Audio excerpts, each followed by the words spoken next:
OBC कोटे से मराठा समाज को आरक्षण देने की मांग को लेकर मनोज जरांगे पाटिल एक बार फिर आक्रामक हो गए हैं। उन्होंने अंतरवाली सराटी में अनिश्चितकालीन भूख हड़ताल शुरू कर दी है।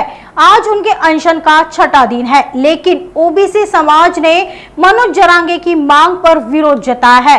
ओबीसी नेता प्रकाश शेंडगे ने भी ओबीसी समाज को विरोध प्रदर्शन करने की सलाह दी है। जहां जरांगे मराठा आरक्षण के लिए भूख हड़ताल पर बैठे हैं, वहीं अंतरवाली सराटी गांव में 70% ओबीसी लोग रहते हैं, इसलिए ओबीसी को उसी गांव में आंदोलन शुरू करना चाहिए। विरोध करना कोई अपराध नहीं, ऐसी सलाह शेंडगे ने दी।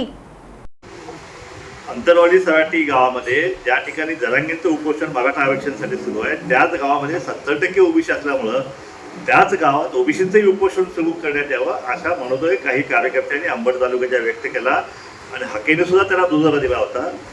त्यानंतर हाकेला काल रात्री बार्शी पोलीस आणि सांगोला पोलीस दोघांनी त्यांना ताब्यात घेतलं होतं। रात्री 12 वाजेपर्यंत पोलीस स्टेशनमध्ये त्यांना ठेवण्यात आलं होतं। मी पोलिसांना स्पष्ट सूचना दिल्या की त्या आंदोलन करणे म्हणजे कुठलाही गुन्हा होत नाही आहे आणि त्यामुळं अजून आंदोलन व्हायचे, त्याची बैठक व्हायची आहे। त्यानंतर रात्री 12:30 वाजता त्यांना पोलीस स्टेशनमधून त्यांना सोडण्यात आलं। आज त्या ठिकाणी मी अंबडच्या कार्यकर्त्यांना तसंच लक्ष्मण हाकेंना सुद्धा मी सूचना दिली आहे की जर हे आंदोलन अंतर्गत सराटीमध्ये आपण घेतलं तर त्या ठिकाणी कायदा सुव्यवस्था प्रश्न निर्माण होऊ शकतो।